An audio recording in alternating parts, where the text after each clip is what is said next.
Oke, kita lanjut ke pemaparan materi dari pembicara kedua, Mbak Nisa. Jadi pembicara kedua kita ada Dr. Andes Rezal Akbar Nasrun, MA. Pak Rezal merupakan Kepala Bagian Tata Laksana dan Reformasi Birokrasi, Biro Perencanaan Kementerian Luar Negeri.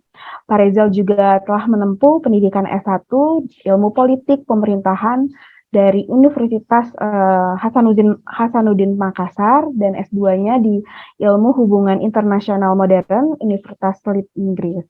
Pak Rezal juga memiliki beberapa pengalaman diploma dalam program kebijakan maritim, hukum laut internasional, program kebijakan mitigasi atau resolusi konflik Manila, lalu juga ada program dinamika kebijakan politik luar negeri dan juga kebijakan penguatan SDM. Di sini Pak Rezal akan bercerita pengalamannya selama di Kementerian Luar Negeri bagaimana dalam penyusunan tata proses bisnis hingga standar operasional prosedur, juga menyampaikan juga urgensi penyusunan SOP makro dan SOP mikro bagi reformasi birokrasi hingga bagaimana pengimplementasiannya. Untuk itu mungkin mempersingkat waktu, Pak Rezal, waktu dan tempat saya persilahkan. Baik, terima kasih Mbak Mili.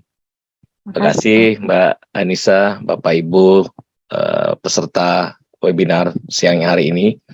Assalamualaikum warahmatullahi wabarakatuh. Ini terbalik ya, saya punya.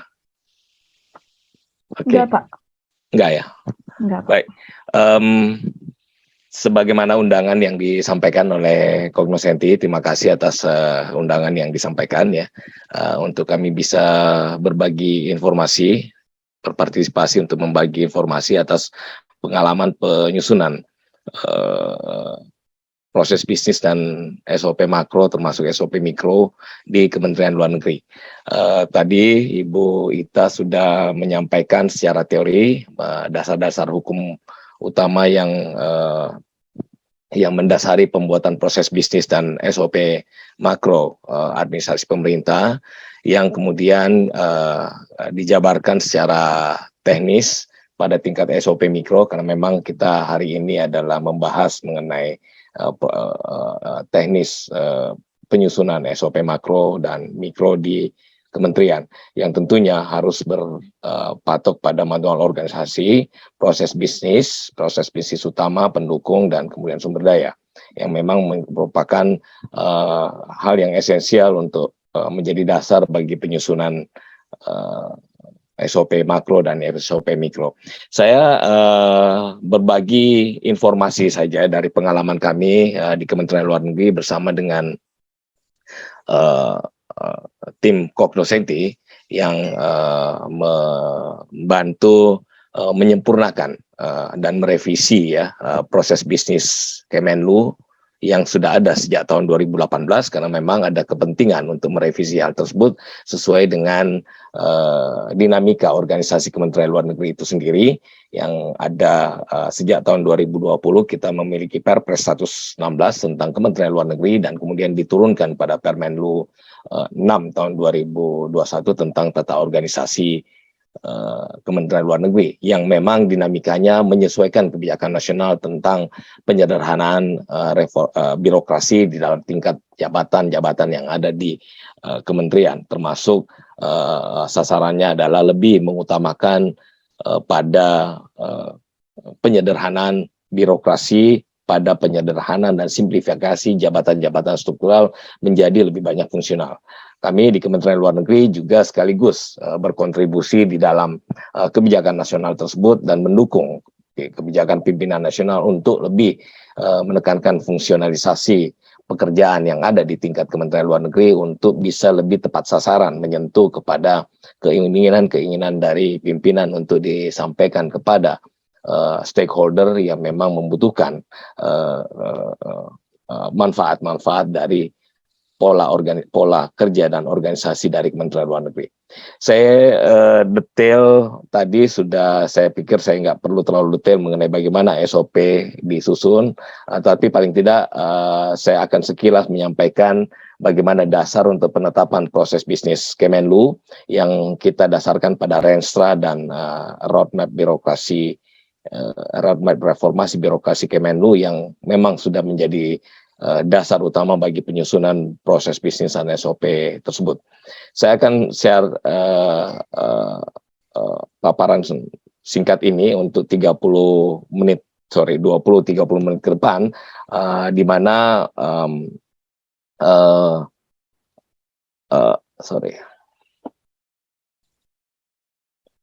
di mana tadi saya sudah sampaikan bahwa penetapan proses bisnis, Bapak Ibu bisa melihat di diagram yang paling tengah bawah ada proses bisnis, SOP makro, SOP mikro, dan SOP teknis. Dia bergradasi mulai dari hal yang sangat makro untuk kemudian diturunkan pada tingkat mikro dan teknis.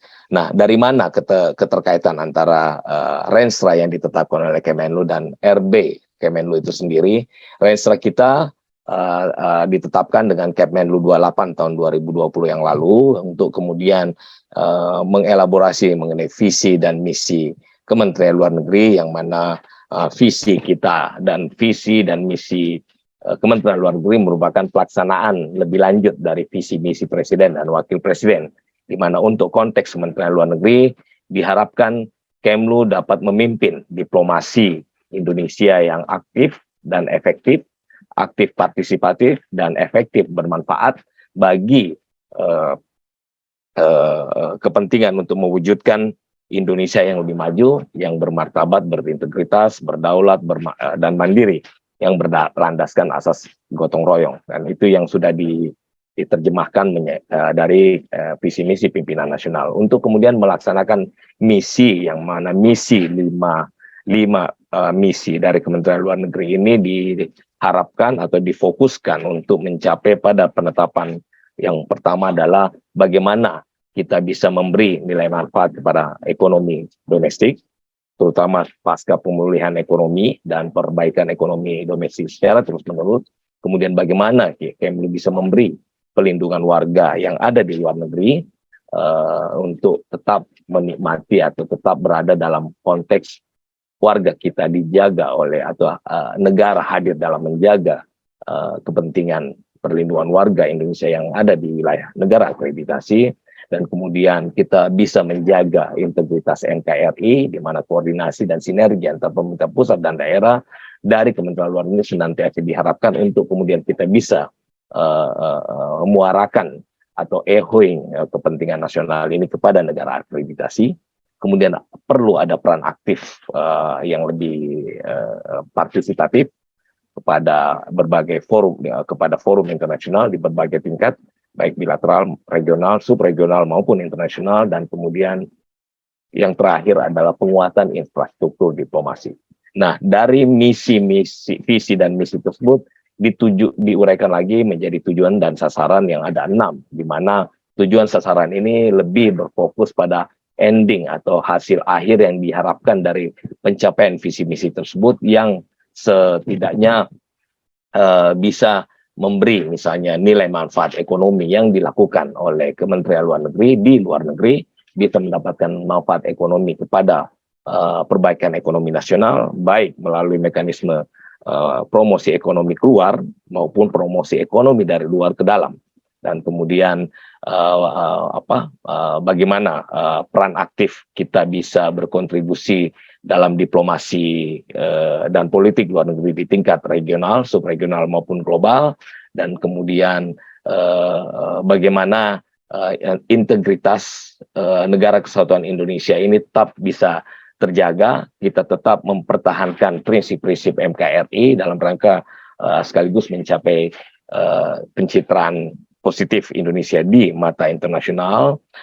Dan kemudian bagaimana tadi mengenai perlindungan warga Indonesia, bagaimana kita tetap memberi pelayanan yang bersifat prima untuk senantiasa menjaga kepentingan nasional kita, khusus atau yang terkait dengan pelindungan warga, karena memang sudah diamanatkan dalam visi misi Kemenlu. Dan kemudian penguatan infrastruktur diplomasi yang nantinya semua infrastruktur diplomasi ini merupakan perangkat pendukung dan perangkat sumber daya yang menopang pelaksanaan operasional substansi kebijakan hubungan luar negeri yang diampuh oleh Kemlu bersama dengan KL-KL yang lain.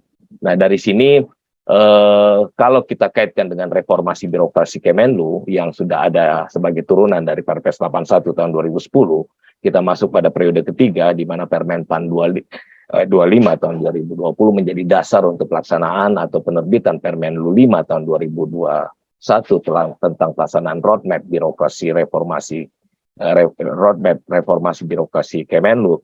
Berikut rencana aksinya, di mana di dalam roadmap tersebut 8 area perubahan merupakan hal yang sangat fundamental untuk dilaksanakan demi kedalaman pelaksanaan reformasi birokrasi di Kementerian Luar Negeri. Ini amanat yang disampaikan atau ditetapkan dalam Perpres 10 tahun 2000, Perpres 81 tahun 2010 tentang Grand Design Nasional tentang RB, untuk kemudian Permenpan di setiap tahapan pelaksanaan reformasi birokrasi menerbitkan Permenpan dalam periode 5 tahunan. Untuk 5 tahun 2020-2024 ini Permenpan 25 tahun 2020 mendasari penerbitan Permenlu 5 tahun 2021 yang berisi 8 area perubahan untuk kemudian kita perlu capai progress reform yang ada di setiap tahunnya yang kita lakukan. Nah, salah satu area perubahannya itu adalah tata laksana, penguatan tata laksana dan sistem kerja. Kemudian di dalam aksi dari kedalaman RB tersebut mengakomodir 5 program utama yang diampu oleh Kementerian Luar Negeri sesuai dengan tujuan dan sasaran yang ada di dalam tersebut. Kepada 5 program utama tersebut, ini berkaitan dengan dinamika yang ada di tahun 2020 yang lalu tentang, saya kira Bapak Ibu mengetahui, redesign sistem perencanaan dan penganggaran program yang ada di seluruh KL, semua disimplified.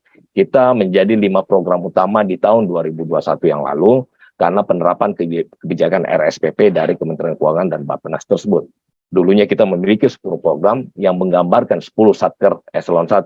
Namun dengan kondisi tersebut, 5 program tersebut diampu oleh 10 satuan kerja eselon 1 di Kementerian Luar Negeri sebagai direktif utama yang menakodai pelaksanaan atau implementasi dari substansi penyelenggaraan hubungan luar negeri pada tingkat bilateral, regional, subregional maupun multilateral. Nah, apa substansi penyelenggaraan hubungan luar negeri itu?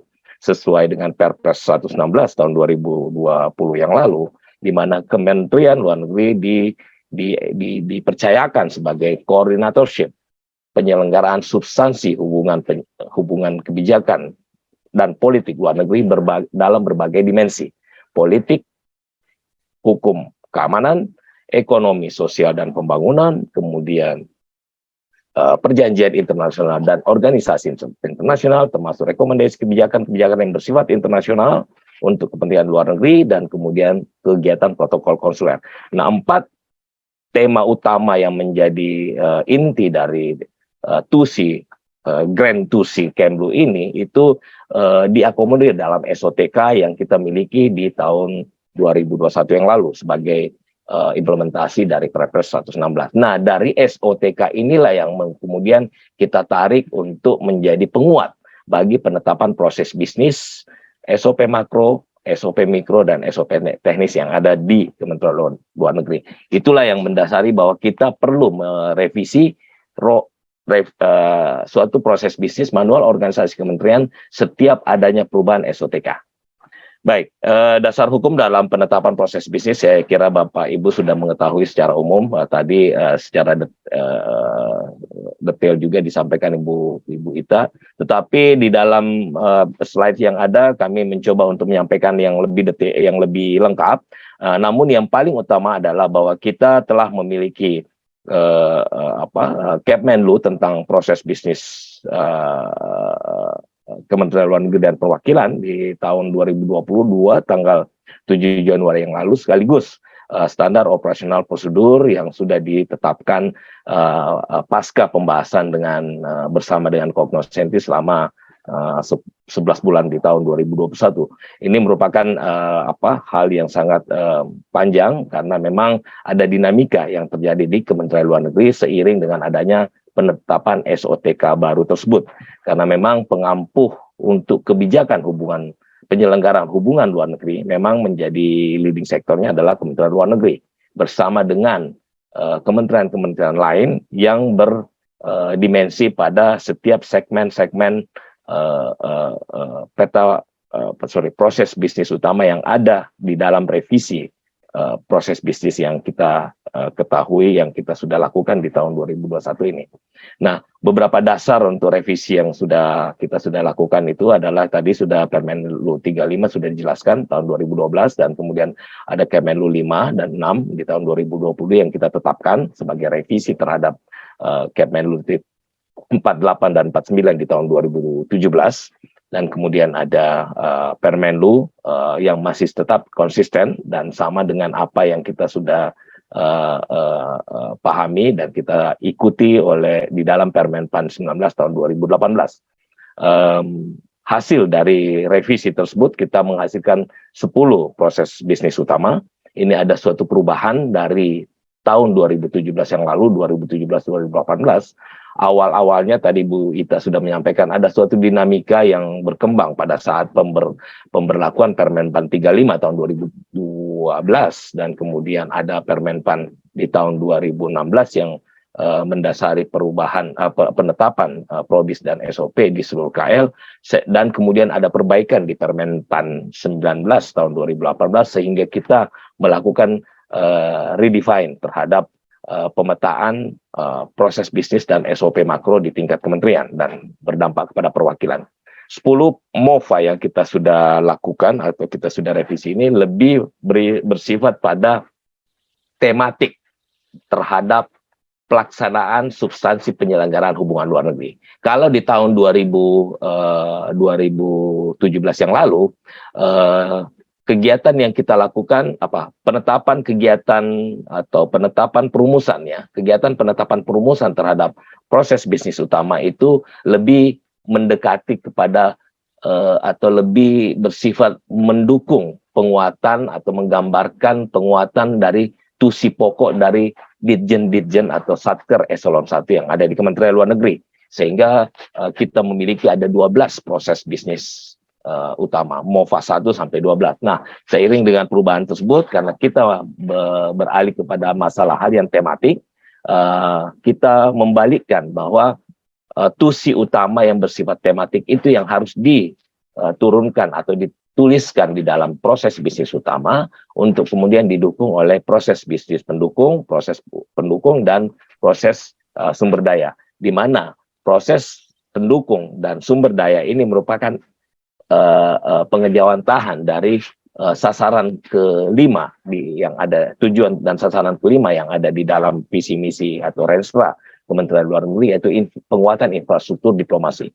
Nah, infrastruktur diplomasi yang ada di dalam level pendukung dan level sumber daya ini menguatkan pada level atas. Nah, kalau kita lihat di sini, MOFA 1 sampai MOFA 4 itulah yang menjadi substansi pokok dari penyelenggaraan substansi hubungan luar negeri di Kementerian Luar Negeri. Ada masalah pengelolaan diplomasi politik, hukum, dan keamanan, pengelolaan diplomasi ekonomi, sosial, dan pembangunan, pengelolaan keprotokolan dan kekonsuleran, dan kemudian pengelolaan instrumen hukum, perjanjian internasional, keanggotaan internasional, keanggotaan organisasi internasional, dan termasuk perumusan kebijakan.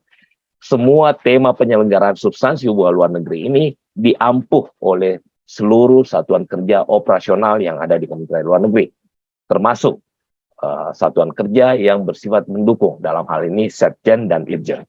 Ini yang menjadi tema revisi dari apa yang kita sudah lakukan di tahun 2017, direvisi menjadi proses bisnis tahun 2022 ini. Kelihatan di situ MOFA 1 sampai MOFA 10 menggambarkan esensi pokok dari penyelenggaraan hubungan luar negeri yang diampu oleh Kementerian Luar Negeri. Di sini secara tersekilas betapa kelihatan peta relasi antar MOFA tersebut saling mendukung satu sama lain, baik yang ada di level proses pendukung utama, proses sumber daya mendukung kepada proses utama.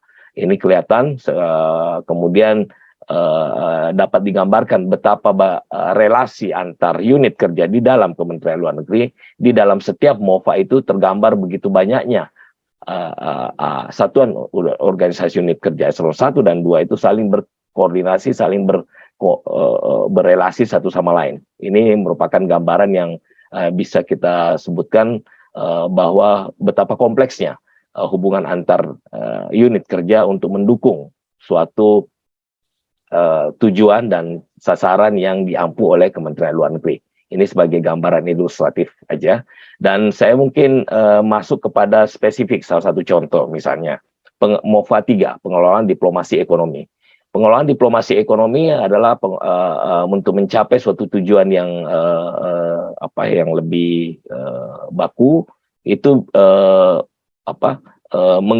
dapat digambarkan dalam peta subprosesnya. Kita memiliki 6 peta subproses, di mana 6 peta subproses tersebut merupakan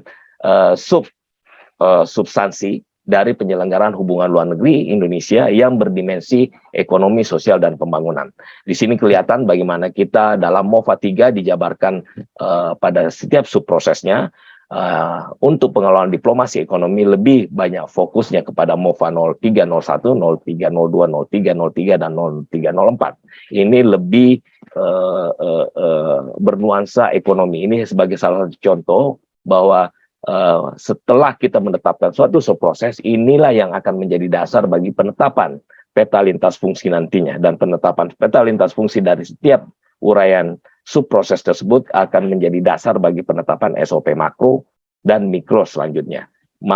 SOP makro merupakan tindak lanjut dari penetapan uraian dari peta lintas fungsi yang sudah diuraikan di dalam proses bisnis utama sebagai satu kesatuan, untuk kemudian dijabarkan dalam suatu alir kegiatan yang satu sama lain menggambarkan bagaimana peta proses kegiatan itu berlangsung, ditentukan di awalnya dengan bersumber pada keterkaitan MOFA 1, MOFA 2, MOFA 3, MOFA 4, atau MOFA yang lainnya, untuk kemudian dialirkan menjadi suatu rangkaian kegiatan dalam bentuk diagram-diagram seperti ada yang terlihat di dalam diagram tersebut. Konsep yang paling utama adalah di paling kiri adalah pelaksana dari atau stakeholder yang terkait dengan pelaksanaan kegiatan yang ada di dalam peta lintas fungsi tersebut, untuk kemudian nantinya peta lintas fungsi ini dikonversikan ke dalam SOP makro yang menggambarkan lebih utama adalah aktivitas-aktivitas utama yang ada di dalam kotak-kotak tertentu tersebut. Kotak-kotak yang ada di dalam alir CFM ini digambarkan pada kolom sebelah kiri mengenai aktivitas yang beruntun, mulai dari atas hingga ke bawah, kemudian menggambarkan siapa pelaksana yang terkait. Tadi Ibu Ita juga menyebutkan pelaksana lebih digambarkan di sana, dan pelaksana melakukan apa atas aktivitas-aktivitas yang ditetapkan sesuai dengan peta lintas fungsi yang kita sudah gambarkan di dalam peta lintas CFM yang ada di dalam proses bisnis. Nah, hanya memang lebih dilengkapkan bahwa pelaksana melakukan apa, kemudian apa kelengkapan dokumen, berapa lama waktu yang dibutuhkan, dan kemudian bagaimana output yang diharapkan. Itulah yang menjadi suatu esensi dari penetapan SOP makro, bahwa prosedural pekerjaan yang dilakukan oleh staf pelaksana di dalam unit kerja terkecil di dalam suatu instansi pemerintah atau instansi pemerintah daerah atau instansi swasta, itu yang lebih yang menjadi pembakuan pelaksanaan untuk dijadikan panduan supaya kita tidak loss, tidak istilahnya bekerja sesuai dengan prosedur, tidak terlalu berbelit-belit, tidak terlalu melenceng ke sana kemari, karena memang sudah ada gambaran guidance, gambaran panduan yang kita harus lalui. Dan ini akan sangat membantu bagi kegiatan pelaksanaan pekerjaan yang untuk menjaga kontinuitas pelaksanaan pekerjaan,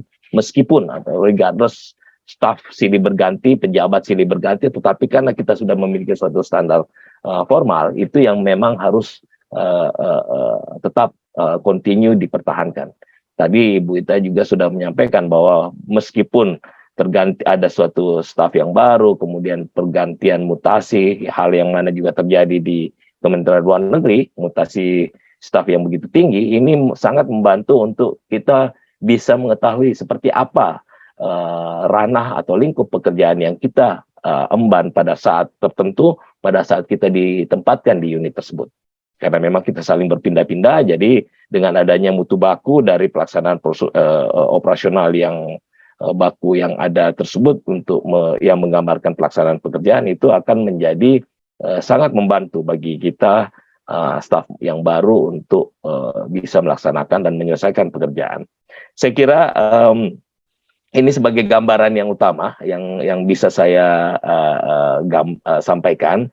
Nanti saya tidak sampaikan kepada Bapak Ibu tentang SOP makro. Tadi Ibu Ita sudah menyampaikan bahwa SOP makro merupakan lanjutan dari apa yang sudah kita tetapkan di peta lintas fungsi. Dan kemudian SOP makro, kenapa SOP makro itu perlu ditetapkan lebih dulu, yang sebagaimana di slide yang pertama, itu karena memang tidak bisa kita menetapkan hal yang detail sebelum kita memiliki payung besarnya di atas. Nah, ini kalau kita lihat dari diagram tersebut, payung paling besar adalah Renstra, dan kemudian RB, reformasi birokrasi, karena memang dalam Renstra itu memang harus diturunkan hingga pada tingkat ketentuan SOTK dari unit organisasi itu sendiri, dan kemudian ada Permen PAN 25 tahun 2020 dan Permen PAN 26 tahun 2020 tentang evaluasi pelaksanaan RB yang mengikat kita untuk selalu update terhadap kemajuan perkembangan reformasi birokrasi di tingkat KL yang dipantau oleh Kemenpan, dan itu Kemenpan konsisten selalu mau memantau progres reform yang ada di setiap 8 area perubahan. Salah satunya adalah tata laksana dan sistem kerja. Dan karena itu salah satu signifikansi yang ada di dalam pentingnya penetapan SOP dan proses bisnis dan SOP ini adalah dalam rangka penguatan tata laksana dan sistem kerja yang mendukung pencapaian 8 area perubahan yang ada di dalam roadmap RB. Ini yang menjadi menjadi penting bagi kenapa SOP, PROBIS dan SOP itu penting di dalam setiap kemajuan organisasi setiap KL, karena memang sudah terintegrated dalam dokumen Renstra yang diturunkan hingga pada tingkat SOTK, dan kemudian setiap KL memiliki ketentuan internal tentang pelaksanaan RB-nya itu sendiri. Secara singkat, bagaimana saya kembali kepada diplomasi ekonomi tadi, bagaimana peta relasi yang ada yang tadi digambarkan di depan yang ini, bagaimana peta relasi yang ada di dalam, ada kolom biru yang MUFA 3, satker-satker yang terkait di dalam peta relasi tersebut, bagaimana bisa kelihatan siapa saja yang ada di dalam peta relasi tersebut. Di sana kelihatan ada Dirjen Amerop, Dirjen Aspasaf, Dirjen Kerjasama Multilateral, Dirjen Kerjasama ASEAN, Hukum Perjanjian Internasional, Dirjen IDP, dan DSKLN, termasuk perwakilan. Ini satu kesatuan saling berintegrasi, saling berkoordinasi, berkolaborasi, menetapkan berbagai permasalahan dan mengusulkan berbagai inovasi-inovasi pemikiran dalam rangka menyampaikan rekomendasi kebijakan untuk perbaikan substansi penyelenggaraan hubungan luar negeri. Kesemua satker-satker ini berkolaborasi satu sama lain, dan itu digambarkan dalam peta relasi dari proses bisnis yang ada di dalam MOFA 3 tersebut. Dan kita bisa menyebutkan bahwa dari peta relasi kemudian turun kepada 6 peta lintas fungsi itu, dan kemudian peta lintas fungsi itu menjadi dasar bagi penetapan SOP makro. Itulah yang tadi tergambarkan di dalam diagram yang paling terakhir yang saya sampaikan. Saya kira waktu ya Bu Ita ini sudah jam sudah cukup, saya kira sampai di sini paparan saya, untuk kemudian nanti kita berdiskusi berinteraksi. Mungkin ada hal yang mau ditanyakan seperti apa pengalaman dalam penyusunan PROBIS dan SOP makro yang ada di Kementerian Luar Negeri. Terima kasih. Assalamualaikum warahmatullahi wabarakatuh. Waalaikumsalam warahmatullahi wabarakatuh. Ya, terima kasih Pak Reza atas materi dan pengalamannya dalam penyusunan proses bisnis dan SOP tentunya. Nah, kemudian sambil berjalan acara webinar ini, kami memohon kesediaannya kepada Bapak dan Ibu untuk mengisi form evaluasi yang panitia bagikan pada kolom chat Zoom. Nah, bagi Bapak Ibu yang bertanya-tanya nih dan penasaran baik seputar materi ataupun pengalaman dari Pak Reza maupun Mbak Ita, mungkin bisa langsung bertanya di kolom chat Zoom terlebih dahulu karena kita mau ada door prize lagi ya Kamil ya. Ya betul. Yang tadi belum beruntung di sesi pertama jadi bisa jawab. Tadi kan sempat Pak Hasan. Nah ini udah semangat Ibu Yanuari. Ya belum ada pertanyaan tapi belum udah ada pertanyaannya Bu. Coba turunin dulu raisennya. Nah teknisnya sama ya. Untuk yang door prize kali ini kita ada 3 slot buku nih untuk Ibu dan Bapak siap-siap ya. Untuk pertanyaan pertama, di mana Pak Reza menempuh pendidikan S2-nya? Kita pemanasan dulu pertanyaannya. Pak Hasan. Pak Hasan. Pak Hasan, selamat siang Pak Hasan. Halo, selamat siang. Selamat siang Pak. Apa nih Pak jawabannya Pak?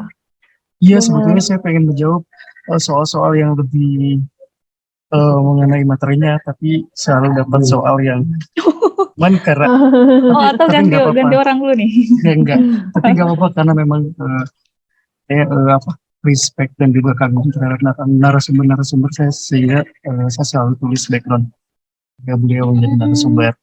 Jadi Bapak Dr. Andes Rajal Akbar ini sebagai Kepala Tata Laksana dan Reformasi Birokrasi di Biro Perencanaan Organisasi Kemenlu, pendidikan S1-nya itu ilmu politik politik pemerintahan di Universitas Hasanuddin Makassar. Kemudian melanjutkan pendidikan S2 ilmu hubungan internasional modern di College University di Inggris. Oke. Benar ya Kamil ya? Benar dong. Oke, selamat Pak Hasan. Dapat door prize lagi. Pertanyaan selanjutnya apa Kamili? Pertanyaan selanjutnya terkait SOP kali ya tadi ya. Tadi ada 5 simbol yang dijelaskan Mbak Ita. Dari Bapak dan Ibu bisa jawab apa 5 simbol dalam penyusunan standar operasional prosedur. Boleh disebutkan, ada di Permenpan 35 Bapak dan Ibu. Wah, Pak Hasan lagi. Punya ada lain? Ada yang lain Bapak dan Ibu? Tadi kan ada ditampilkan juga ya sama Mbak Ita, sama Pak Reza, bentuk-bentuknya, simbol-simbolnya, mungkin ada yang masih ingat?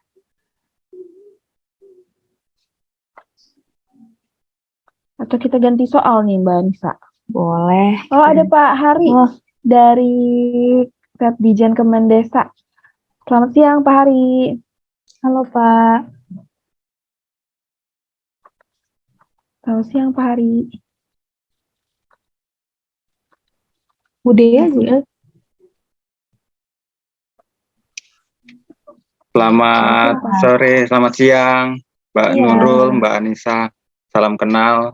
Ini pertama kali saya ikut webinarnya dari CCG ya. Saya Hari dari Kemendes, kebetulan berkantor di Jalan Abdul Muiz. Iya Pak. Saya langsung ke jawabannya aja atau? Boleh. Boleh. Kalau yang saya tangkap tadi 5 simbol itu yang biasa dipakai dalam flowchart diawali atau diakhiri dengan model kapsul untuk memulai atau mengakhiri prosedur. Terus proses itu yang kotak, model kubus. Ada untuk proses pengambilan keputusan, biasanya bersifat ya atau tidak, itu seperti digambarkan dengan bentuk ketupat ya kalau nggak salah. Terus proses alurnya berupa arrow, tanda panah, dan menghubungkan antar halaman off page connector kalau nggak salah tadi disampaikan seperti itu. Oke, benar sekali Pak Hari. Selamat Pak Hari. Terima kasih. Nanti ada panitia yang menghubungi Pak Hari dan Hasan. Tadi Pak Hasan. Pak Hasan, nanti kita kasih dihubungi lewat WA, nanti kita kirimkan door prize-nya. Oke. Masih ada satu lagi Kamili. Ada satu lagi? Iya, Oh iya betul deh. lagi ya. Siap ya Bapak Ibu. Gambar apa dalam proses bisnis yang menjadi baseline untuk menggambar SOP makro? Nah, jadi yang menjadi baseline nih untuk kita menggambar SOP makro itu ada apa sih? Tadi Pak Rezal juga sempat menyinggung tuh. Ada payungnya dulu nih sebelum ke SOP. Ada yang bisa menjawab? Pak Hasan Pak lagi. Hasan lagi.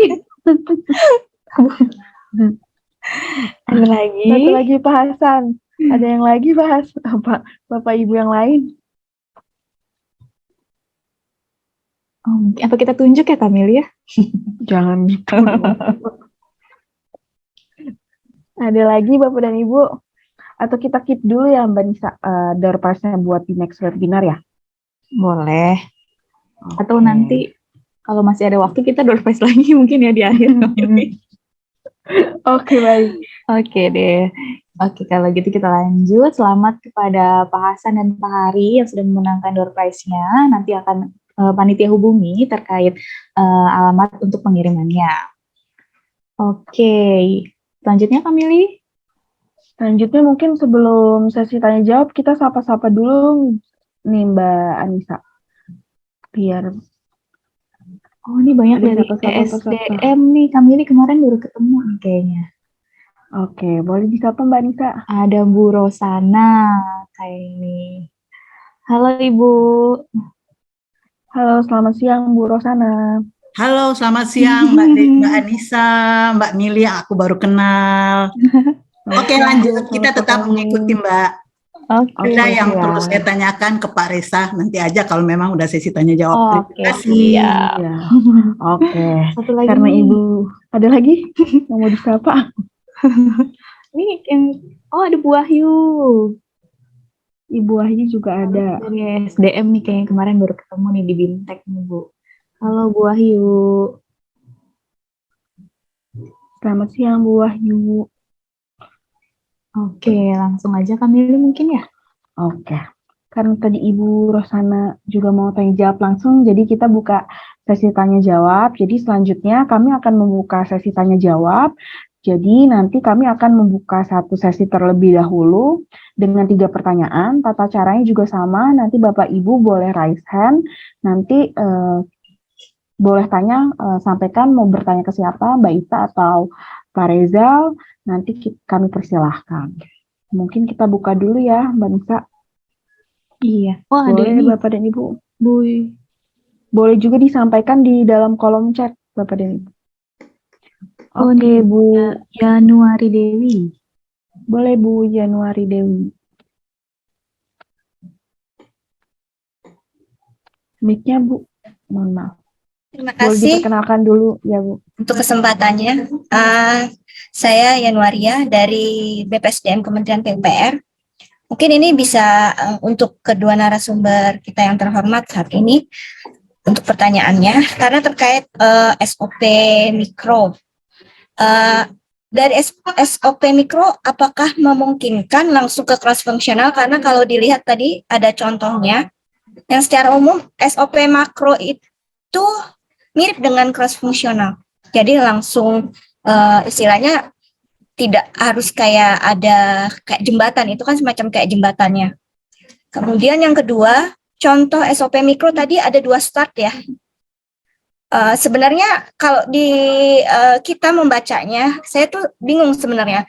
Kalau misalnya dia di situ ada 2 start pada kolom yang sama, sebenarnya tugas ini siapa yang mengerjakan? Ini kan terkait dengan kewenangan siapa yang mengerjakan, seperti itu. Mungkin itu pertanyaan saya. Terima kasih untuk waktu yang diberikan. Oke, terima kasih Bu Yanuaria. Oke, mungkin Mbak Ita atau Pak Reza mau menjawab. Waktu dan tempat dipersilakan. Boleh, terima kasih Ibu. Tadi Bu Dewi ya panggilannya. Oke, saya mungkin sedikit balik ya. Boleh nggak sih ya tadi yang pertama, apakah memungkinkan untuk langsung dari cross fungsional ke SOP mikro? Oke, sebentar. Saya mungkin share screen. Oke, terlihat Ibu? Ya, terlihat. Oke, jadi Bu, kalau kita bicara terkait SOP mikro, sebetulnya ini ada dua yang bisa menjadi baseline. Yang pertama adalah proses bisnis di lingkup Ibu sendiri, misalnya contohnya kemarin kita di Badan Bahasa ya, itu kan dia ada proses bisnis sendiri. Nah, dari peta level N atau cross functionalnya itu bisa menjadi baseline di SOP mereka. Nah, kemudian ada juga yang misalnya dari penyusunan SOP tersebut, nanti kan kita ada identifikasi tusinya juga ya, jadi ada dua inputannya. Nah, mungkin yang nanti membedakan itu adalah pada saat misalnya contohnya kita, tadi ya ini saya kasih contohnya. Nah, di Kementerian Luar Negeri ini, kalau Kementerian Luar Negeri ini adalah dia cross fungsionalnya itu nanti turunannya akan menjadi SOP makronya dari Kementerian Luar Negeri itu sendiri. Nah, untuk SOP mikronya ini yang alur-alurnya ini adalah nanti detailing dari SOP yang ada di level makro. Jadi misalnya nanti di dalam pelaksana ini ya, dalam pelaksana ini nanti misalnya ada kan dari misalnya perwakilan RI kita, nah dia melakukan apa, lebih spesifik nanti turunannya apa, itu bisa dari SOP makro yang sudah ada. Oke, pertanyaan yang kedua tadi lebih pada misalnya, boleh nggak sih startnya ini ya ada dua, nanti kewenangannya siapa? Mungkin nanti Pak Rezal bisa menambahkan ya terkait yang bagian ownernya nanti. Nah, tapi Bu, kalau kita menggambar seperti ini, sebetulnya ini adalah yang pertama, mengajukan pengusulan, nggak kelihatan ya, tuh saya share, sebentar. Saya ulangi share screen-nya. Oke, saya zoom. Oke, misalnya ini contohnya, mengajukan pengusulan kebutuhan penyusunan undang-undang bidang hubungan luar negeri. Nah, dari sini gitu ya, ada dari Ditjen HPI dan juga dari direktorat misalnya di pusat, biro perwakilan dan lain sebagainya sebagai pemrakarsa. Seperti itu. Jadi kalau di peta lintas fungsi ini dua-duanya itu adalah kotak garis panjang gitu ya. Dan dua-duanya ini bisa berarti dilakukan oleh kedua pelaku tersebut atau dilakukan secara bersama-sama. Nah, biasanya Bu, yang menjadi kewenangan siapa sih atau proses ownernya itu terlihat dari pelaksana yang eksplisit. Misalnya dalam hal ini antara Ditjen HPI dengan misalnya unit-unit terkait lain yang biasanya menjadi ownernya itu adalah yang eksplisit, berarti di sini adalah Ditjen HPI itu sendiri, tapi tidak menutup kemungkinan dari direktorat misalnya di pusat atau perwakilan mereka juga bisa mengajukan usulan tersebut seperti itu. Jadi memang dilihatnya bukan karena dua-duanya start yang mana nih yang pelakunya gitu ya, tapi karena kalau kita di peta lintas fungsi dia bisa berarti dilakukan oleh salah satu pelaku tersebut atau dilakukan secara bersama-sama. Nah, misal nanti dari Bu Dewi pada saat menyusun ya, kayaknya enggak deh, ini kayaknya kalau di tempat kita hanya misalnya Ditjen HPI saja, yang ini dihapus, boleh. Jadi nanti pada gambar peta lintas fungsinya akan direvisi seperti itu Bu. Jadi ini dua start point ini adalah karena kita di gambar peta lintas fungsinya mereka dikerjakan oleh dua unit tersebut, seperti itu. Mungkin nanti kita bisa berbincang lebih ini ya Bu, misalnya nanti di kesempatan BIMTEK atau webinar-webinar proses bisnis mungkin nanti kita akan dibahas lebih lanjut gitu Bu Dewi. Oke, mungkin itu dari saya atau Pak Rezal ingin menambahkan? Baik, terima kasih atas pertanyaannya Bu Dewi. Kita tadi melanjutkan terminator ya, siapa starting awal yang berwenang atau yang memang yang menjadi inisiator awal. Nah, ini kita lihat di dalam SOP tersebut, aktivitas yang ada di kolom kiri adalah aktivitas-aktivitas utama yang disusun berdasarkan mulai aktivitas pertama, tentunya dengan kalimat-kalimat yang aktif, pengusulan, mengusulkan atau menginisiasi atau membuat rancangan awal. Nah, pembuatan dokumen tersebut itu dikaitkan dengan tusi yang ada di dalam SOTK kementerian. Siapa yang mengampuh pekerjaan mana, itulah yang menjadi inisiator, itu yang menjadi terminator, dan di situ yang dimulai, yang memulai pelaksanaan pekerjaan. Seperti tadi sudah dicontohkan mengenai pembentukan undang-undang bidang hubungan luar negeri, yang ada di dalam Satker Kementerian Luar Negeri ada Dirjen Hukum Perjanjian Internasional. Otomatis dia yang menjadi pengampu utama dalam penetapan awal penyusunan dokumen tersebut. Hingga pada akhirnya ada korelasi dengan aktivitas kedua, aktivitas ketiga yang disinkronkan dengan berbagai beberapa pelaksana yang lainnya. Jadi betul-betul terkait dengan aktivitas yang kita tentukan sendiri, yang mana penetapan aktivitas itu bereferensi kepada tusi-tusi pokok yang terlibat di dalam penetapan SOP dari unit-unit kerja yang terkait. Nah, ini lanjut dengan pertanyaan kedua, apakah bisa langsung mikro dari peta lintas fungsi? Sebaiknya dalam gradasi penetapan proses bisnis, di situ sudah ada penetapan proses bisnis utama, yang didukung oleh pendukung dan kemudian ada sumber daya, kemudian dielaborasi pada subproses untuk kemudian ditetapkan peta lintas fungsi. Peta lintas fungsi ini harus dibuat dan karena memang langsung menjadi dasar bagi penetapan SOP makro. Kalau dari penetapan peta lintas fungsi langsung menetapkan mikro, akan ada gap nantinya dalam pelaksanaan pekerjaan. Jadi akan lebih baik dimakrokan dulu dalam SOP makro, karena dari setiap alir yang ada di tadi ada peta lintas fungsi, ada diagram panjang persegi itu menggambarkan suatu aktivitas kegiatan sebelum ada suatu decision making, ada belah ketupat. Nah, biasanya dalam aktivitas yang ada yang melibatkan stakeholder terkait yang ada di sebelah kiri tersebut, ada suatu proses internal.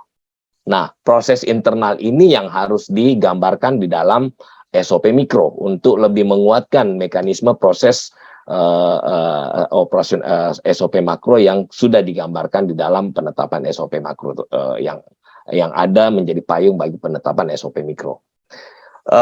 Akan lebih memudahkan bagi pelaksana untuk memahami lebih detail seperti apa sih alir yang lebih mikro yang merupakan turunan dari SOP makro, dan makro merupakan lanjutan dari peta lintas fungsi. Saran saya memang harus dilakukan metode seperti itu karena sudah menjadi suatu pemahaman bersama dalam teori, dan ini untuk kemudahan kita semua.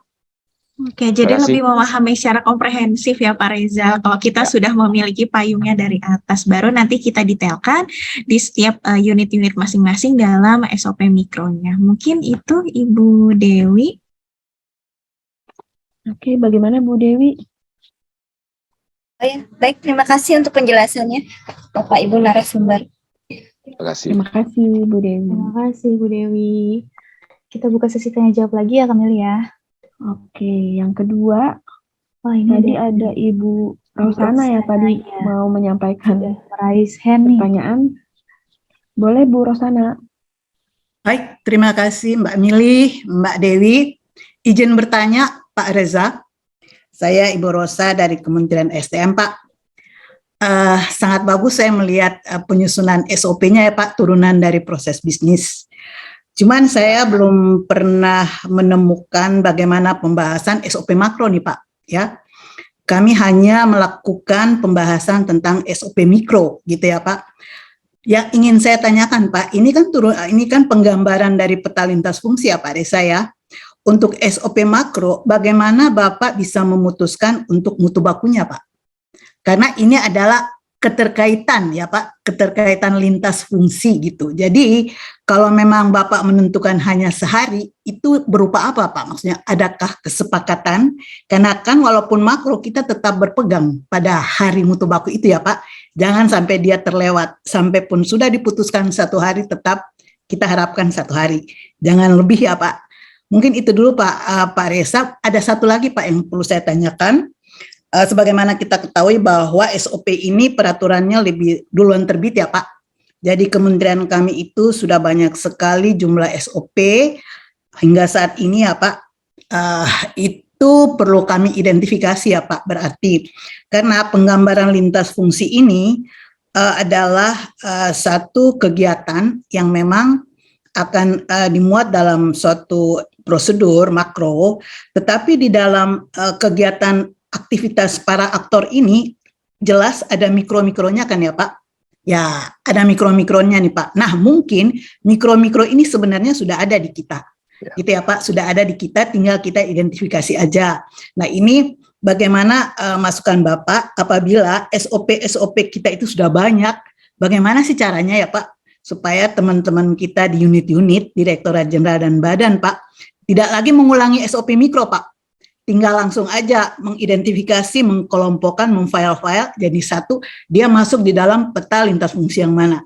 Mungkin begitu kali Pak, saya minta arahan dari Bapak, terima kasih. Baik, terima kasih Bu Rosana. Ini memang pengalaman dalam kita juga hadapi di dalam penetapan revisi yang proses bisnis dan SOP makro Kementerian Luar Negeri. Bahwa memang unit-unit kerja hingga tingkat eselon 2 di seluruh KL sudah memiliki SOP mikro masing-masing, SOP teknis termasuk.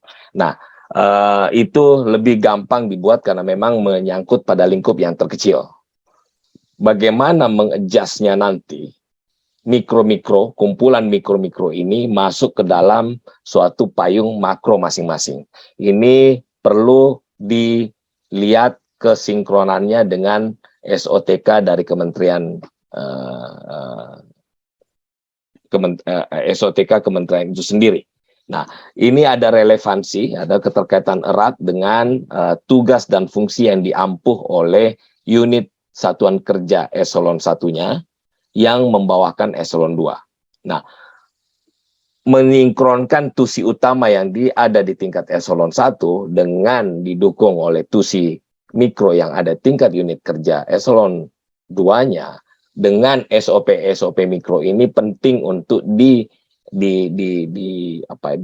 istilahnya diklasterisasi, mengklasterkan apa hal yang terkait misalnya dengan penyelenggaraan perbendaraan atau penyelenggaraan pelaksanaan keuangan, pertanggungjawaban keuangan, itu apakah bisa ditemakan dalam satu bentuk kegiatan yang lebih makro sehingga menjadi payung bagi mikro-mikro yang sudah ada, ataukah akan disimplified memang menjadi lebih banyak makro. Tetapi makro, karena namanya juga makro, akan lebih menjadi payung lebih tengah ya, untuk mendasari penguatan dari penetapan SOP mikro yang sudah ada.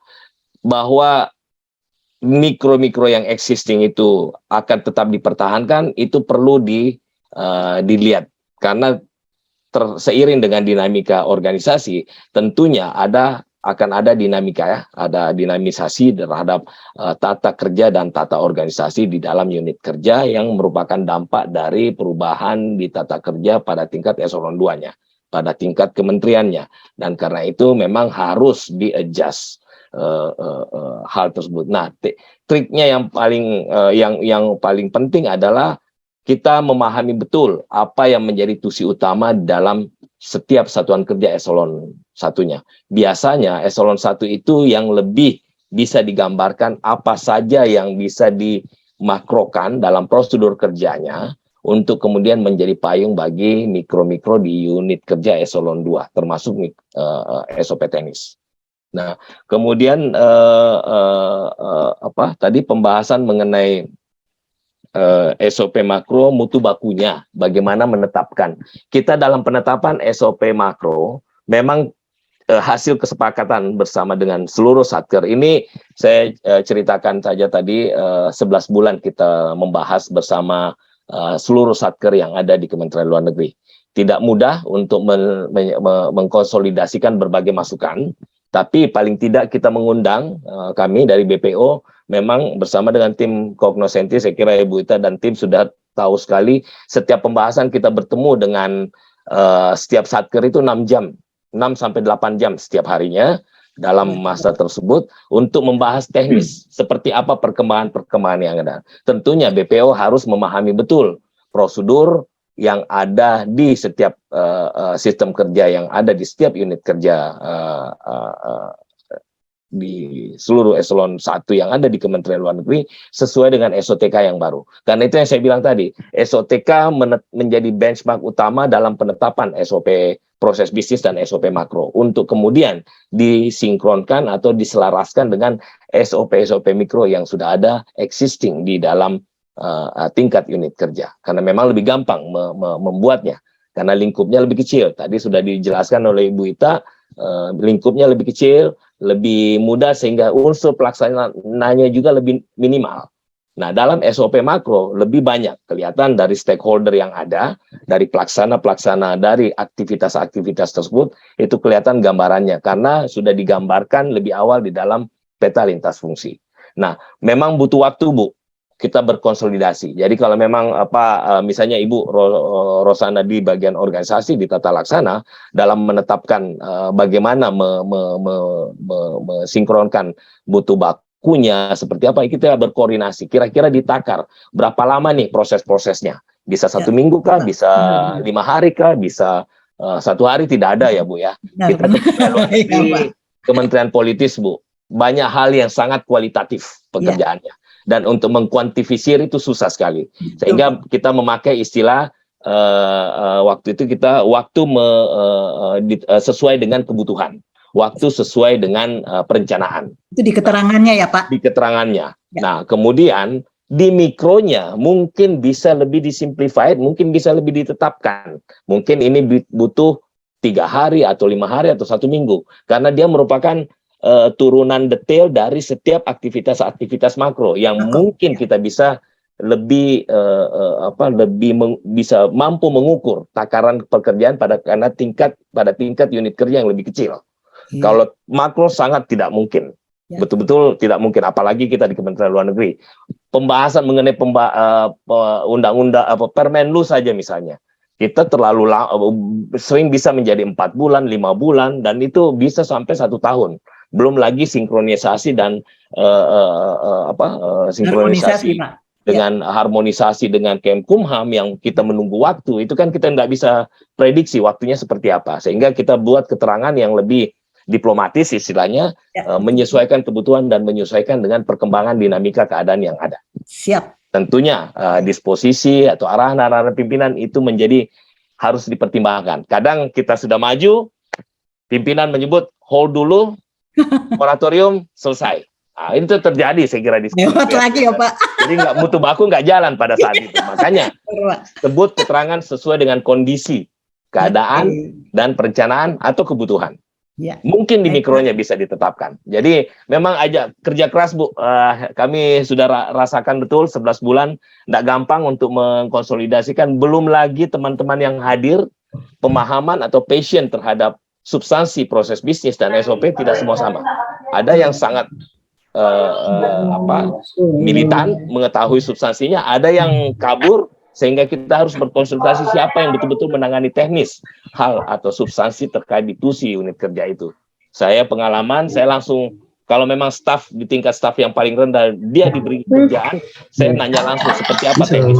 Ya, seperti itu Bu Rosana. Baik, terima kasih Pak Reza penjelasannya. Terima kasih Mbak Mili, Mbak Puspita.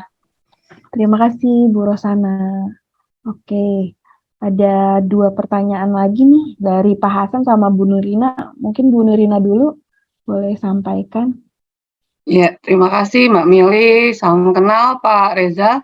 Salam kenal Bu. Lagi nih sama teman-teman TCG sebelumnya tadi senior saya Bu Rosa udah bertanya ya. Ini menarik Pak. Silakan Bu Nurina. Izin Bu Rosa ya.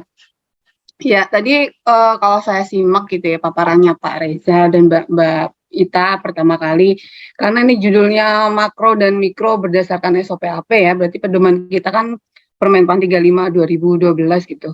Dan pertanyaan menarik tadi yang pertama diajukan oleh Ibu Dewi tadi ya, apakah boleh gitu terminator ada 2 gitu. Terus Bu Rosa juga menyambung gimana sih cara menentukan ketika itu berhubungan dengan stakeholder lain gitu di luar jangkauan kita gitu ya. Kalau ini mohon pencerahan ini Pak Rezal dan Mbak Ita. Yang pertama kalau untuk Permenpan 35 2012 yang pernah saya dapatkan diklatnya gitu dari LAN dan Menpan, karena ini skupnya adalah internal gitu. tidak bisa melibatkan unit di luar unit eselon 1 yang saling berhubungan. Jadi kalau misalnya saya lihat dari paparannya Pak Rezal tadi kan, untuk SOP ini kan turunannya dari Probis gitu ya, terus ke SOP makro, SOP mikro, dan SOP teknis.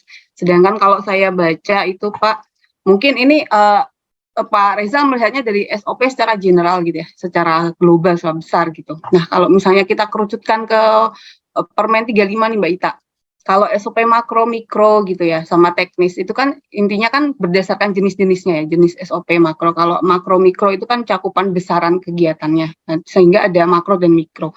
Ketika itu ada teknis, saya jadi ingat ini berdasarkan sifatnya gitu kan ya. Ada teknis, ada administratif. Nah, yang saya penasaran ini kalau SOP teknis yang digambarkan di Kementerian Luar Negeri itu seperti apa sih? Sedangkan kalau kita baca nih Permenpan 35, teknis itu sangat mengkerucut sekali ketika itu didefinisikan menjadi SOP yang dilakukan oleh satu orang pada satu proses kegiatan yang selesai.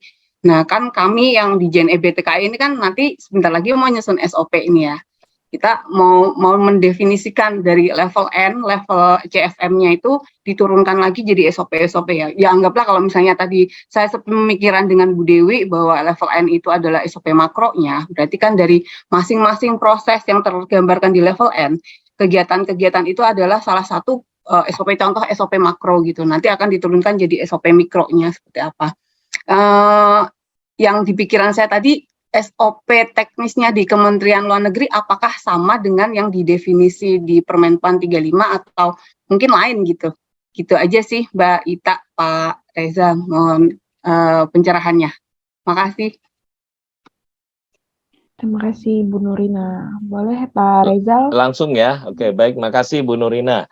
Ya, tadi saya secara langsung menyampaikan, menggambarkan setelah SOP mikro ada SOP teknis. Ini membuka peluang bahwa sekiranya SOP mikro sudah ditetapkan dan masih membutuhkan suatu penjelasan terhadap hal-hal yang mungkin di dalam mikro itu belum terlalu tergambarkan, SOP teknis bisa dibuat. Memang untuk lingkup yang paling kecil lagi, karena itu sekedar untuk membantu di tingkat unit kerja. Kalau kita di tingkat unit kerja struktural kan pratama, di bawahnya administrator dan pengawas. Mungkin hingga pada tingkat pengawas ada SOP mikro, SOP teknis yang ditetapkan untuk membantu bagaimana staf bisa memahami pekerjaan di dalam tingkat SOP mikro yang harus diselesaikan sehingga bisa lebih mudah menuntaskan pekerjaannya. Tetapi dalam Permenpan 35 2012 memang sudah ditetapkan berdasarkan jenisnya ya, makro, mikro, dan teknis. Mikro yang paling utama mikro berhenti pada tingkat mikro untuk tingkat unit organisasi karena lingkupnya melibatkan pada level mulai tingkat pratama ke administrator hingga pada tingkat pengawas. Sekiranya teknis bisa dimunculkan akan lebih baik. Kita di Kementerian Luar Negeri untuk hal-hal teknis biasanya berada pada level-level yang administratif kecil. Misalnya penerimaan surat yang ada di Kementerian Luar Negeri yang dikoordinir oleh Biro Hukum Administrasi Kementerian Perwakilan dan kemudian turun ke bawahnya pada tingkat level teknis dikomandoi oleh bagian arsip dan pendokumentasian untuk kemudian menurun kepada tingkat subbagiannya yang menjadi komando bagi mekanisme teknis dalam penerimaan surat. Itu sangat teknis ya. Itu digambarkan. Tidak banyak yang tidak banyak yang bisa dibuat dalam tingkat teknis karena pada dasarnya SOP mikro yang ada di Kementerian Luar Negeri itu dimiliki oleh setiap satuan kerja. Dan setiap satuan kerja eselon 1 itu memiliki SOP mikro hingga pada tingkat unit kerja masing-masing. Di situ sudah begitu banyak hal yang teknis yang kemudian langsung diangkat pada SOP mikro. Sehingga tidak perlu lagi hal yang teknis. Sudah bisa tergambar secara utuh di dalam SOP mikro. Ada, tapi tidak menutup kemungkinan juga kita memiliki teknis, tetapi tidak ditampilkan kepada publik. Itu hanya untuk konsumsi di internal unit kerja pada tingkat yang lebih kecil, pada tingkat struktural yang lebih kecil. Seperti itu. Tetap konsisten dengan Permen PAN 35 tahun 2012 hingga pada tingkat SOP mikro. Itu yang terjadi di Kementerian Luar Negeri. Termasuk kita tahun ini, Bu, kita baru mau masuk pada revisi SOP mikro yang sudah existing di tahun 2017 sebagai turunan SOP makro yang kita tetapkan di Permen Kepmenlu 48 dan 49 tahun 2017, yang mana kita sudah delete, kita sudah cabut menjadi Kepmenlu 5 dan 6 2022, dan kita akan bekerja untuk mereformat kembali seperti apa SOP mikro di perwakilan dan di tingkat unit satuan kerja yang melingkupi seluruh unit kerja. Gambarannya, Bu, kita ada 2.600-an lebih SOP mikro, dan mensimplifikasikan itu masuk dalam klasterisasi berada di payung SOP makro mana itu bukan pekerjaan yang mudah. Tadi Ibu Ita sudah menggambarkan kompartementasi dari MOFA 1, 2, 3, kemudian subprosesnya demikian, ada peta lintas fungsinya, kemudian diturunkan pada SOP makro, kemudian kita masukkan SOP mikro mana yang kira-kira terintegrasi dalam SOP mikro itu yang tidak gampang. Memang kita harus detail melihat narasi-narasi apa yang cocok masuk di mana. Itu yang memang kita harus namanya revisit, dan itu pekerjaan teknis yang dilakukan oleh tingkat teknis memang. Terima kasih Bu Nurina. Sami-sami Pak Reza. Jadi saya tangkap berarti teknisnya itu bukan yang seperti didefinisikan di Permen PAN 35 ya Mbak Ita ya berarti ya. Tapi itu membantu Pak, dan memang PR kita Pak, kalau ada perubahan organisasi, perubahan kebijakan, mau nggak mau harus revisi. Semangat untuk 2000 SOP-nya Pak. Semangat juga buat Bu Nurina, terima kasih Bu Nurina. Oke, ada satu pertanyaan lagi. Mungkin dari Pak Hasan tadi ya Kak Mili ya? Iya, Pak Hasan dari Kemenristek. Jadi bertanya Pak Hasan,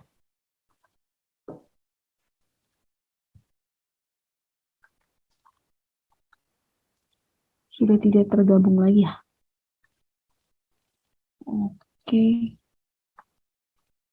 Oke, kita udah Bu Rosana ada yang mau di...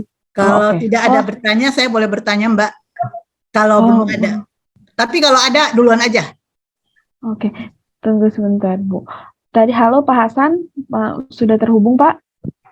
Oh iya, mau nanya ke Bu Ita aja.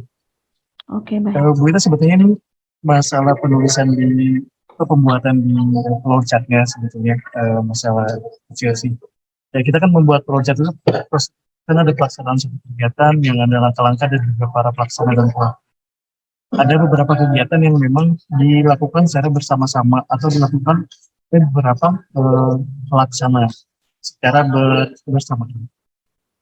Untuk penulisan atau pembuatan itu, apakah bentuknya seperti yang tadi kayak di kotak-kotak seperti itu, atau ketika pengambilan keputusan secara bersama, belah ketupat kayak gitu, atau kita kasih lagi kayak ciri atau tanda seperti kotak yang di kotak yang garis putus-putus seperti itu, atau bagaimana? Karena sebelumnya memang senior saya juga sudah ikut BIMTEK-nya Mbak Ita kemarin. Kebetulan saya tidak karena sedang lagi pendidikan. Kemarin menugaskan saya untuk membuat SOP dari CFM yang sudah kami buat. Nah, itu aja sih yang masih saya ingin. Dan kemudian ada start point itu bisa bareng-bareng. Apakah dibuat besar di bentuk ovalnya, atau masing-masing seperti yang tadi digambarkan di flowchart-nya Kemenlu, dan kemudian ketika prosesnya berakhir bisa transit, namun ada proses yang lain yang belum selesai, apakah memungkinkan ada beberapa end point? Terima kasih. Oke, baik. Terima kasih Pak. Mungkin izin ya Pak Rezal, saya menggunakan contoh di lampiran makronya Pak Rezal supaya lebih tergambar ya. Oke, sebentar saya izin share screen.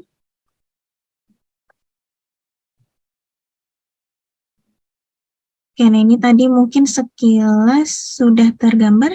Nah ini mungkin Kepmen yang tadi Pak Rizal sampaikan ya, mungkin tadi hanya sekilas. Nah ini Pak terkait penggambaran, sebetulnya kita lebih pada bagaimana sih kita menggambar alur tersebut sehingga memudahkan nanti dari setiap pelakunya itu paham gitu ya. Nah ini saya kasih contoh mungkin tadi terkait flowchart dulu ya di awal, terminator di awal. Nah, di sini Pak, kalau di contoh Kementerian Luar Negeri memang dia pelaku pertamanya itu dilakukan bersama-sama. Jadi nanti terminatornya memang diletakkan di masing-masing pelaku tersebut. Nah, seandainya nanti misalnya ada dari Biro Hukum, dari direktur lain misalnya perlu eksplisit keluar, nanti dia bisa ditambah satu simbol terminator sendiri seperti itu. Kemudian kalau misalnya, nah ini contoh tadi, dia dilakukan bersama-sama dan kalau di flowchart atau level N kan biasanya nanti ada yang alurnya panjang ya Pak. Dia akan dilakukan oleh banyak pelaku. Nah, di sini contohnya misalnya nomor 11 melakukan pembahasan rancangan undang-undang nanti digambarkan seperti ini. Jadi nanti lebih mudah misalnya nanti ini ada satu pelaku yang tidak ikut, nanti tinggal dihapus seperti itu. Ini terkait penggambarannya. Jadi nanti misalnya ini juga bisa benchmark lagi misalnya alur proses yang kemarin sudah kita buat di level N, oh panjang nih dari atas sampai bawah. Ternyata ketika kita simbolkan gitu kan ke dalam SOP, ketika kita lagi lihat satu-satu, oh ternyata pelaku ini tidak. Berarti kan nanti bisa kita revisi saling meng-cross check dari peta lintas fungsi yang ada. Nah, kemudian misalnya nanti satu halaman ini kan ini sangat panjang ya alurnya, misalnya nanti diberikan tanda hubung seperti ini, jadi nanti lanjutan SOP-nya nah seperti ini. Jadi nanti bisa berhalaman-halaman gitu Pak. Terkait pembagian alurnya sepanjang apa. Nah, itu nanti dikomunikasikan bagaimana alurnya karena ini kan masing-masing ya nanti teknisnya seperti apa penggambarannya. Kemudian misalnya terminator. Terminator itu kan tadi ada yang di awal, ada yang di akhir gitu kan sebagai dia penutup aktivitas. Nah, jadi misalnya nanti ada aktivitas yang ternyata contohnya mungkin misalnya seandainya di sini nanti setelah decision di sini berhenti alurnya selesai misalnya kalau ditolak ternyata yang lainnya lanjut. Nah, di sini nanti bisa aktivitas terakhir itu disimbolkan dengan terminator. Jadi terminator itu bukan berarti untuk pada penutupnya saja, tapi nanti misalnya ada aktivitas itu berhenti. Intinya aktivitas yang berhenti itu nanti Bapak berikan terminator. Nah, seperti itu. Mungkin ini saya lupa ya kemarin di Kementerian Luar Negeri karena banyak. Apakah ada yang contoh terminatornya di tengah-tengah? Jadi nanti kalau misalnya dia ada yang, nah misalnya contohnya kayak gini, misalnya dia ada yang mulai sendiri, nah itu bisa intinya aktivitas pertama atau aktivitas terakhir itu nanti disimbolkan dengan terminator. Mungkin itu Pak terkait penggambarannya. Jadi nanti misalnya bersama-sama seperti ini, misalnya di proses 12, proses misalnya paraf rancangan Permenlu, di sini ada terkait Sekjen, Biro Hukum, terus kemudian ada unit pemrakarsanya, nanti dia dilakukan bersama-sama seperti ini. Mungkin itu Pak dari segi penggambarannya. Halo baik Pak. Iya. Nah dari segi penggambaran kemarin seperti instruksi dari senior saya yang mengikuti BIMTEK sebelumnya yang ketika penggambaran beberapa proses yang dilakukan oleh beberapa pelaksana yang digambar sekarang ini, apakah kita perlu menggambarkan juga kotak di luar kotak-kotak itu sebagai kayak pemersatu bahwa ini tuh prosesnya dilaksanakan secara bersamaan, seperti kayak kotak dengan garis terputus. Jadi dia ada pelaku kan kalau kita menyusun yang sebelumnya misalnya ini ya Pak, ini kalau di peta lintas fungsi atau peta level N, sekretaris Sekjen, Biro Hukum, UNOR ini itu adalah nanti kalau di flowchart ya itu yang garis kotak panjang seperti itu. Jadi nanti misalnya ada pelaku lain, misalnya Bapak melibatkan apa yang lain, itu tidak perlu ditambah kotak titik-titik, tapi nanti misalnya ditulis di kolom keterangan, ternyata aktivitas ini bisa melibatkan misalnya unit-unit apa aja atau kementerian apa aja, itu nanti biasanya lebih mudah dieksplisitkan di dalam kolom keterangan seperti itu. Jadi kalau alur ini kita lebih benchmark pada peta level N yang sudah digambar seperti itu Pak. Oke, baik, terima kasih. Oke, terima kasih Pak Hasan atas pertanyaannya. Sepertinya waktunya sudah habis ya Kamili ya. Ya. Jadi mohon maaf untuk Bapak Ibu yang belum sempat menanyakan pertanyaannya. Untuk pertanyaan bisa disimpan terlebih dahulu karena kita mengadakan webinar ini dalam sebulan ini ada dua kali ya Kamili ya, dengan tema yang berbeda-beda. Jadi nanti pertanyaannya bisa disampaikan di next webinar kita selanjutnya. Nah, sebelumnya kami ingin meminta kesediaan Bapak dan Ibu untuk mengisi form evaluasi yang telah dibagikan oleh panitia di kolom chat Zoom. Mungkin kita sebelum pamitan kita foto bersama dulu. Nanti kita Boleh upload Bapak ya, dan Ibu. Ya, kita nanti upload di sosial media kami. Boleh Bapak dan Ibu dihidupkan kameranya. Karena kita nggak tahu kita ada di slide keberapa, jadi kita tersenyum terus Senyum dan terus, terus ya. gitu ya. Minta tolong Mbak Najia untuk foto ada 3 layar ya. Oke. Layar 1, 2, 3. Layar kedua. Layar kedua 1, 2, 3. Lalu layar terakhir 1, 2, 3. Oke. Oke Mbak Nisa. Oke, kami ucapkan terima kasih kepada pemateri yang sangat luar biasa ini, Mbak Puspita dan Pak Reza atas pemaparannya. Semoga bisa bermanfaat bagi semua peserta yang sudah hadir pada siang hari ini. Kita tepuk tangan virtual dulu ya. Terima kasih banyak Pak Reza atas waktunya, Mbak Ita juga. Demikianlah, iya. Bapak Terima kasih Mbak Mira. Terima kasih banyak Bapak Ibu. Mohon maaf kalau ada yang kurang. Makasih banyak. Demikianlah Koknosanti webinar dengan tema penyusunan SOP makro dan SOP mikro dalam SOP administrasi pemerintah. Kami sebagai MC dan moderator pamit undur diri. Mohon maaf jika terdapat kesalahan kata dan kekurangan dalam pelaksanaan webinar. Semoga kegiatan ini bermanfaat bagi Bapak Ibu semua. Oke. Amin. Terima kasih Bapak dan Ibu yang hadir Sampai juga di webinar dari selanjutnya. teman-teman. Sampai jumpa di webinar selanjutnya.